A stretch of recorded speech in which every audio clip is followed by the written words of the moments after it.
목사님 봉독하신 빌립보서 4장 1절에서 5절까지 말씀을 가지고 어떻게 좋은 인생을 살 수 있을까? 여러분, 내가 지치고 힘들어할 때, 고단하고 어려울 때 누군가 말을 걸어준다면 어떨까요? 내가 좌절과 절망 속에 있을 때 누군가 내 손을 잡아준다면 어떨까요? 그때 가족이든 친구든 누군가 내 옆에 있어 준 것만도 마음이 안심이 되고 힘이 될 것입니다. 그러나 인간의 힘으로도 능으로도 위로가 되지 못할 때가 있습니다. 사람의 어떤 것으로도 힘이 될 수 없을 때도 있습니다. 그때 하나님이 개인적으로 우리를 찾아오셔서 부드러운 말로 나에게 말을 걸어주시고 따뜻한 손으로 내 손을 잡아주신다면 어떨까요? 아마 그보다 더 큰 위로는 없을 것입니다. 여러분, 하나님 만나면 예수님을 구주로 영접하고 그리고 하나님의 자녀가 됩니다. 이때 우리 인생은 좋은 인생이 되는 것입니다.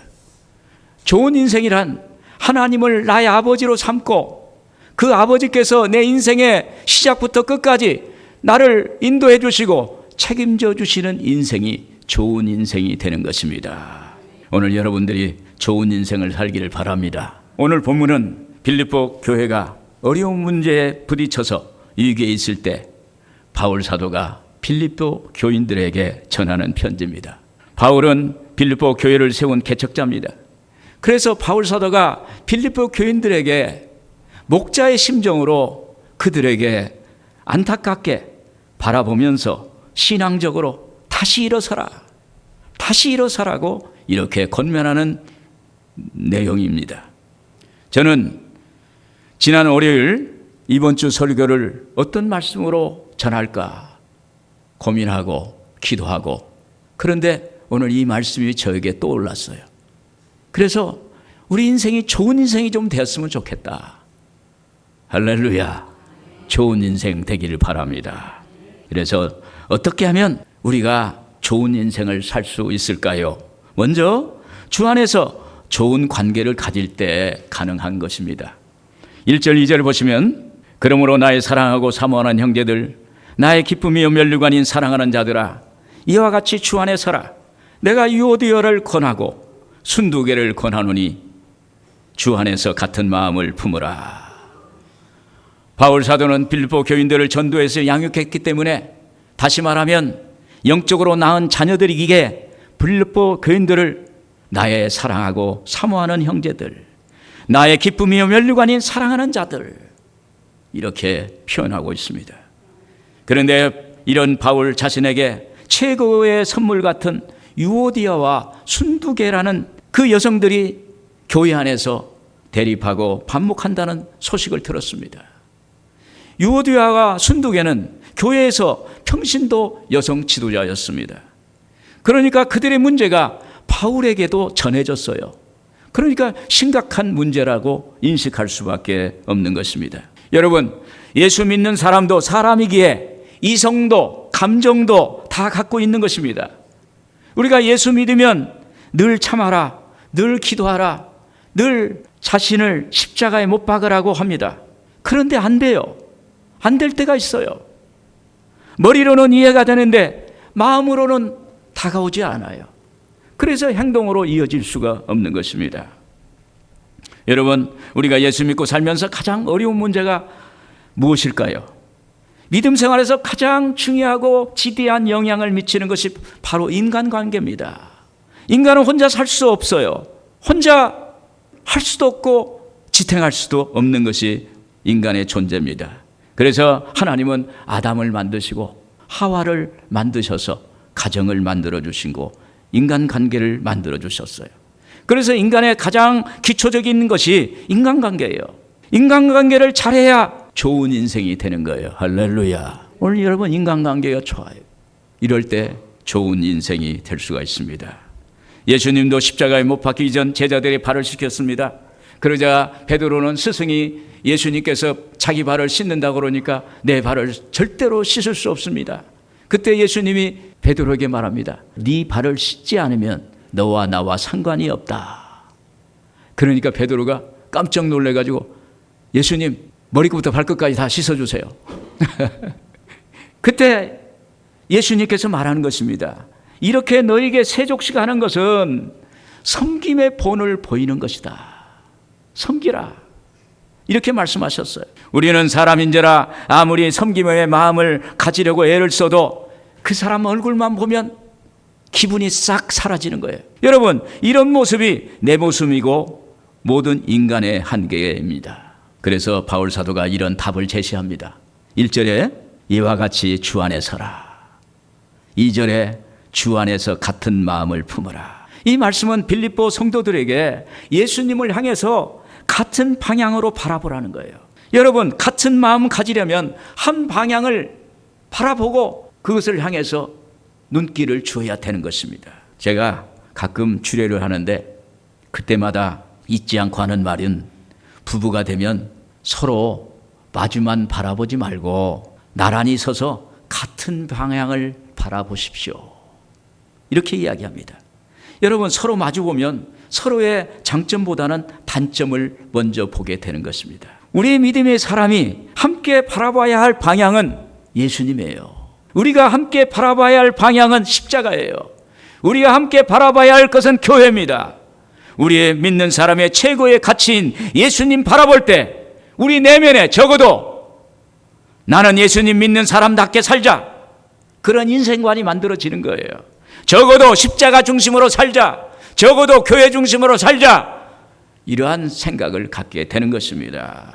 이것이 좋은 인생을 살아가는 방법이요 길입니다. 3절에 그랬습니다. 또 참으로 나와 멍에를 같이 한 내게 구하노니 복음에 나와 함께 힘쓰던 저 여인들을 돕고 또한 걸레멘 누와 그 외에 나의 동역자들을 도우라. 그 이름들이 생명책에 있느니라. 나와 멍에를 같이 한 내게 구하노니라는 말은 바울과 같이 동역했던 그 누군가에게 말하는 거예요. 그러면서 저 여인들을 도와라, 그렇게 말합니다. 여기 유오디아와 순대교에 권하는 것은 같은 방향을 보게 하라는 거예요. 같이 예수님 바라보게 도와줘라. 그 십자가 바라보도록 도와줘라. 교회를 바라보도록 도와줘라. 같은 방향, 같은 생각, 같은 뜻, 같은 목표 바라보면 우리의 의식도 같아지는 거예요. 할렐루야. 그에게 이렇게 도와주라는 것입니다. 여러분, 나의 동역자들을 도우라. 그 이름이 생명책에 있느니라. 저와 여러분의 삶이 하늘의 생명책에 낱낱이 기록된다는 거예요. 우리의 동역자, 나의 이웃이 하늘의 생명책에 낱낱이 기록된다는 것입니다. 그러면 우리는 어떻게 살아야 합니까? 예수님 마음, 십자가의 마음, 교회를 사랑하는 마음으로 살아야 할 것입니다. 그런데 우리가 늘 이런 생각을 갖고 살 수가 없어요. 때로는 세상적인 생각이 나를 덮치고 또 때로는 여러 가지 어려운 문제가 염려근심으로 다가와서 그것을 막아버리고 그렇습니다. 이때 우리는 마음의 방향이 예수님 바라보는 훈련을 해야 돼요. 이때 우리는 십자가 바라보는 훈련을 해야 돼요. 우리는 교회를 바라보는 훈련을 해야 돼요. 저는요, 대학 다닐 때 담임 목사님이 정치 얘기를 하는 걸 좋아했어요. 이 정치 얘기라는 건 호불호가 확 달라지는데 어떻게 할까? 교회를 안 나가야 할까? 말해야 할까? 나하고 정치적인 게 안 맞으니까. 그리고 예배 때 정치적인 얘기 한다는 게 저한테는 싫었어요. 그런데 제 속에서 십자가 바라봐라. 목사님이 정치적인 얘기하면 목사님 뒤에 있는 십자가 바라봤어요. 정치적인 얘기 또 하면 십자가 바라봤어요. 내 마음에 안 맞는 말씀하셔도 십자가 바라봤어요. 저 나름대로 훈련을 했어요. 훈련하니까 저에게 은혜가 된 줄로 믿습니다. 주 안에서 같은 마음이 돼요. 그래서 좋은 인생이 되는 것입니다. 오늘 여러분에게 좋은 인생이 되어서 좋은 관계, 인간관계를 통해 여러분의 복을 받기를 바랍니다. 좋은 인생은 주 안에서 좋은 관계를 맺고 주 안에서 항상 기뻐해야 합니다. 4절에 보시면 주 안에서 항상 기뻐하라. 내가 다시 말하노니 기뻐하라. 빌립보 교인들은 쉽게 기쁨을 잃어버렸습니다. 교회 내에 어려운 문제가 되고 거짓 선지자들이 들어와 있고 그리고 어려움이 생겼어요. 또 교회에 대한 대적하는 사람들이 나타나니까 초신자이기 때문에 그냥 무너졌어요. 거기에 바울 선생까지 로마 감옥에 투옥됐다는 소식은 그들에게 두려움이 왔고 아픔을 가져다 주었습니다. 그래서 그들에겐 기쁨 대신 두려움과 절망감으로 가득 찼습니다. 여러분, 참 기쁨은요, 우리 내면에서부터 나옵니다. 그러므로 이 기쁨이라는 것은 하나님으로부터 나오는 거예요. 오늘 여러분에게 하나님께서 여러분에게 기쁨을 주시기를 주의 이름으로 축원을 드립니다. 영적으로 막히고 답답하면 개인도 공동체도 교회도 모두 기쁨을 잃어버리는 것입니다. 우리 마음에 기쁨이 없다면 우리가 어떤 결정을 내릴 수 있습니까? 내가 무기력한데, 내가 무력한데, 아무것도 할 수 없는데 무엇을 할 수가 있습니까? 기쁨이 우리 인간의 내면의 에너지입니다. 이 에너지를 잃어버리면 아무것도 할 수가 없어요. 오늘 여러분들에게 기쁨이 회복되길 바랍니다. 예전에 어느 가정에서 있었던 일입니다. 남편 사업이 부도가 났어요. 그날은 그 가정이 너무너무 어려웠어요. 분위기가 너무 캄캄하고 고독하고 절망감이 그 가정을 둘러싸고 있었습니다. 그날 아내가 집에 있는 돈 되는 것을 가지고 나가서 팔아서 맛있는 음식을 장만해서 저녁에 파티를 열었어요. 가족 파티를 열었어요. 그리고 가족들이 그 순간만은 맛있는 음식, 그리고 가족끼리 있다는 것이 너무 기쁘고 즐겁고, 그래서 가족 파티를 아주 잘했습니다. 그래서 그들에게는 기쁨이 있었어요. 아들이 커서 엄마에게 물어봤어요. 엄마, 그때 아버지 회사가 부도 날 때 왜 엄마가 가족 파티를 열었어요? 이렇게 물었습니다. 엄마가 이렇게 말합니다.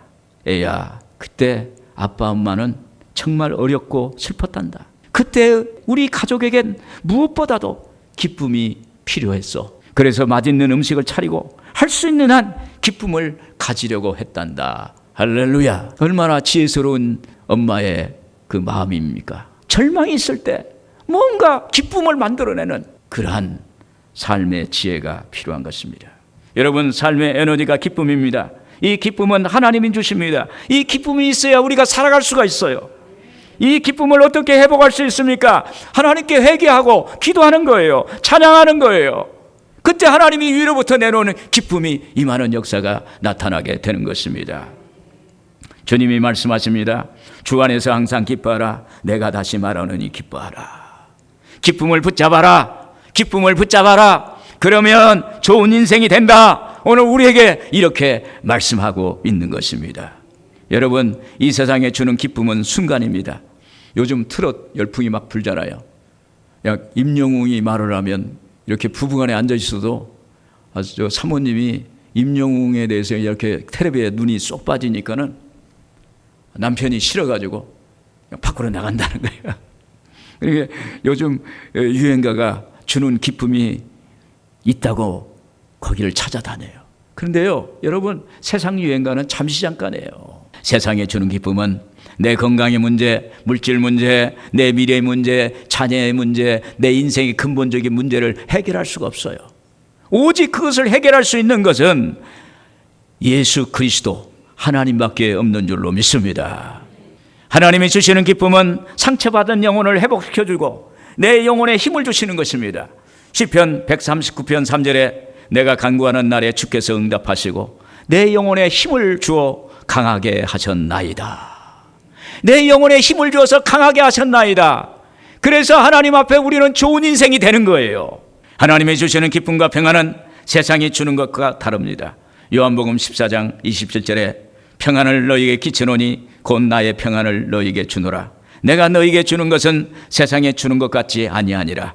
너희는 마음에 근심하지도 말고 두려워하지도 말라. 주님이 주시는 기쁨, 주님이 주시는 평안이 우리의 내면에 있으면요, 내 안에서 기쁨이 흘러넘칩니다. 기쁨이 흘러넘칠 때 그때 하나님께서 우리를 통해서 일하세요. 여러분, 우리 마음에 슬픔이 있고 마음이 답답하면요, 하나님이 일하실 수 없어요. 왜 그런지 아세요? 하나님은 기쁨의 영이입니다. 하나님은 기쁨의 하나님이세요. 우리가 찬양합니다. 우리가 기뻐합니다. 하나님께 회개하고 내 마음의 모든 걸 내려놓고 나의 마음의 돌 같은 것을 깨트려버리고 하나님께 나아가면 하나님이 하늘문을 열어주시고 여러분들의 삶에 상세하게, 세세하게, 구체적으로 하나님은 역사해 주실 줄로 믿습니다. 또 주님 안에서 나 자신과 가까이 있는 사람들을 생각할 때 하나님이 주시는 기쁨이 생기는 것입니다. 빌립보서 1장 3절 4절을 보면 그랬어요. 내가 너희를 생각할 때마다 나의 하나님께 감사하며 간구할 때마다 너희 무리를 위하여 기쁨으로 간구함은. 바울은 너희 빌립보 교인들을 생각할 때마다 어떻게 너희를 만나서 전도해가지고 너희가 하나님의 자녀가 됐다는 것 생각하면 너무너무 하나님께 감사하다는 거예요. 여러분, 우리가 만난다는 게 어렵잖아요. 하나님이 만나게 하면 되는 거예요. 하나님이 어떻게 너희를 만나서 전도해가지고 그래서 하나님 믿어서 예수 믿어서 구원받고 하나님 자녀된 걸 생각하면 감사밖에 없다는 거예요. 그때 로마 감옥에 바울이 있었습니다. 그때 로마 감옥에 있으면서도 그의 내면에 기쁨이 넘쳤다고 고백하는 것입니다. 저도 새벽마다 우리 성도님들을 생각하면서 하나님께 기도합니다.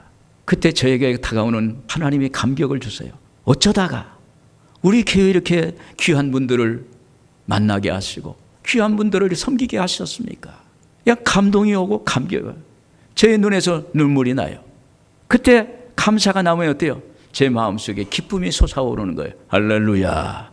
하나님이 주시는 기쁨, 그 기쁨이 에너지가 되어서 열심으로 일을 하는 거예요. 여러분을 위해서 기도하고 여러분을 위해서 어떻게 하면 말씀을 통해서 은혜 받기 위해서 밤잠을 안 자고라서라도 하나님께 준비하고 그래서 하나님께 영광을 돌리게 되는 것입니다. 오늘 여러분들의 삶에 하나님이 주시는 기쁨이 있기를 주의 이름으로 축원을 드립니다. 여러분, 내가 어떻게 예수님 믿어서 하나님 자녀되고 하늘의 복과 땅의 복을 받았는가? 이렇게 생각하면 하나님께 너무 감사하는 것입니다. 그때 내 마음에, 여러분의 마음에 기쁨이 넘치게 되는 것입니다. 오늘 여러분, 이러한 기쁨이 여러분들 안에서 주장하기를 주의 이름으로 축원을 드립니다. 끝으로 좋은 인생은 결국 자신의 관용하는 마음을 나타내야 합니다. 넓은 마음, 포용하는 마음이 있어야 되는 거예요. 5절 말씀 보시겠습니다. 우리 같이 보겠습니다. 너희 관용을 모든 사람에게 알게 하라. 주께서 가까우시니라. 3절에 바울은 이렇게 말합니다. 또 참으로 나와 멍에를 같이 한 내게 구하노니. 바울과 함께 동역한 사람들에게 유오디아와 순두개를 부탁하는 거예요. 그들을 관용하는 마음으로 너희가 도와주라는 거예요. 바울 사람 빌립보 교회 문제를 해결하기 위해서는 관용밖에 없다. 예수 그리스도의 관용, 포용하는 거, 넓은 마음으로 받아주는 거, 그것이 문제의 해결이라고 진단하고 있는 것입니다. 먼저 관용은 허물을 덮어주는 거예요. 상대방의 허물을. 여기에 관용의 헬라어는 본래 의미는 무엇 위에 덮는다, 이런 뜻입니다. 다시 말하면 남의 허물과 죄를, 남의 허물과 약점을 덮어주는 거예요. 덮어버려요. 그러면 안 보이니까 우리가 좋은 관계를 가질 수가 있습니다. 갈등 관계를 벗어나 좋은 관계를 가지려면 남의 허물이나 약점을 덮어줄 줄 알고 남을 용서할 수 있는 그러한 법을 배워야 합니다. 여러분, 내가 상처를 준 사람의 허물이나 약점을 덮어주고 용서하기 위해서는 먼저 내가 나를 용서해야 돼요. 내가 나를 받아줘야 돼요. 내 속이 편치 않고 불편하면 남을 받아들이기가 어려워요. 내 속이 불편한데 남을 어떻게 받아들일 수 있어요? 받아들일 수가 없는 거예요. 그냥 괜히 신경질 나는 거예요. 받아줘야겠는데 내 마음은 안 받아주고 내 마음의 용량은 그게 안 되니까 어때요? 신경질 나는 거예요. 대개 남을 용납하지 못하고 용서하지 못하는 분들을 보면 아직 자기 자신의 덫에 걸려있기에 거기에 머물러 있는 거예요. 여러분, 주님은 나 같은 죄인을 용서하기 위해서 십자가에 의해서 못 박혀 죽으셨습니다. 그때 주님은 자신의 피로 우리의 허물과 죄를 덮어버렸어요. 우리의 허물과 죄가 얼마나 많습니까? 생각으로 지은 죄, 마음으로 지은 죄, 여러 가지 죄가 너무 많아요. 이 죄를 낱낱이 심판하고 처벌하고 하면은 이 세상 남아있을 사람 한 사람도 없습니다. 그러나 우리 예수님께서 십자가의 죽으심을 통해서 그 예수님의 피로 우리의 허물과 죄를 덮어버리신 거예요. 그래서 오늘 우리는 의인된 거예요. 우리는 죄가 없는 것입니다. 이때 우리는 주님 사랑 때문에 남을 용납하고 용서할 수 있는 것입니다. 예수님의 수제자 베드로, 예수님을 은 30냥에 판 가룟 유다의 공통점은 모두 스승인 예수를 배반했다는 거예요. 다 배반했어요. 베드로도 예수님 3번 부인했어요. 십자가에 못 박힐 때 나는 저분을 모른다고 그랬어요. 가룟 유다는 은 30냥에 예수님을 팔았어요. 그러나 이 베드로는 예수님을 부인하고 나서 하나님 앞에 철저히 회개했습니다. 그는 예수님의 십자가 보혈로 자기를 씻어달라고 하나님께 기도했어요. 그 씻김을 받았습니다. 그러자 그의 허물과 죄가 덮어져서 죄가 사라졌습니다. 그래서 그는 예수님의 사도가 됐어요. 그런데 여기 가룟 유다는 예수님을 팔도록 한 제사장들에게 저주했습니다. 은산신양을 그들에게 던져버렸습니다. 스스로도 자신의 죄를 회개하지 못하고 예수님 십자가의 피로 자기의 허물과 죄를 덮지 못하고 그는 저주를 받았어요. 그래서 가룟 유다는 하나님 앞에 버림을 받은 것입니다. 여러분, 예수님의 피값으로 나의 죄가 용서받았다는 사실을 오늘 인정해야 되는 거예요. 그래서 우리는 하나님의 자녀가 된 것입니다. 이것은 사실이에요. 예수의 피가 우리를 죄를 다 씻었어요. 그래서 우리는 죄 없는 사람이 된 거예요. 용서의 사람, 관용의 사람, 이 사람이 좋은 인생을 살아가게 되는 것입니다. 사람들은 죽을 때가 되면 용서받기를 원한답니다. 또 사람이 임종무렵에 가장 후회하는 것은 왜 그때 그 사람을 용서해 주지 않았던가, 내가 왜 더 사랑하지 못했나라고 이런 후회하는 건답니다. 저도 예전에 몸은 아픈데 병명이 나타나질 않아요. 여러분, 병명이 나타나지 않으면요, 이건 죽을 병이에요. 근데 병 이름을 알면 살 수가 있어요. 병명이 나타나지 않아요. 6개월 동안 병원에 이곳저곳 아무리 헤맸어도 병명이 나타나지 않았어. 그때 제 마음속에 이제 포기가 되는 것 같아요. 아, 나도 이제 죽을 때가 됐구나. 그래서 죽을 때가 되면 어때요? 가까운 사람에게 이야기한다고 하잖아요. 그래서 제 아내에게 그동안 미안했어요. 그리고 사랑했어요. 요즘 죽어가는 사람이 가족들에게 남기는 말이 있잖아요. 미안했어. 사랑했어요. 2마디예요. 딱 2마디.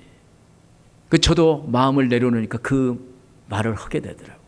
그 뒤에 좋은 관계가 됐겠어요? 안 됐겠어요? 좋은 관계가 되는 거예요. 미안하다. 사랑했다. 이거. 그리고 관용은 내 앞에 있는 상대방을 세워주는 거예요. 더 넓은 관용은 상대방이 필요한 걸 채워주고 그를 세우는 것입니다. 상대방의 허물과 죄를 덮어주고 용서하는 것만으로는 부족합니다. 그 사람의 필요한 것을 채워주고 그 사람을 세워주는 거예요. 유오디아와 순두계를 향한 바울의 권면입니다. 3절에 그랬죠? 복음에 나와 함께 힘쓰던 저 여인들을 돕고 그랬어요. 여기서 관용하는데 용서하고 용납에 그치지 않고 도와줘라. 도움을 줘라. 그리고 세워줘라.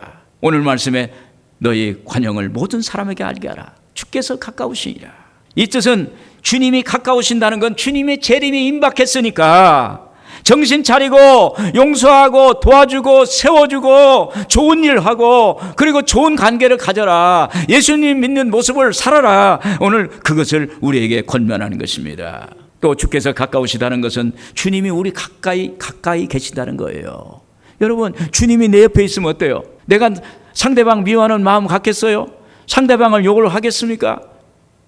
주님이 옆에 계신다면 내가 예수님, 내가 죽을 수밖에 없는 죄인인데 내가 용서받고 하나님 자녀 되어서 오늘 이렇게 살아가는데 하나님 앞에서 좀 더 정말 예수 믿는 사람처럼 남을 관용하고 남을 용서하고 상대방의 필요를 배려하고 그리고 세워주는 일을 우리가 할 것입니다. 여러분, 주님이 우리와 가까이 계십니다.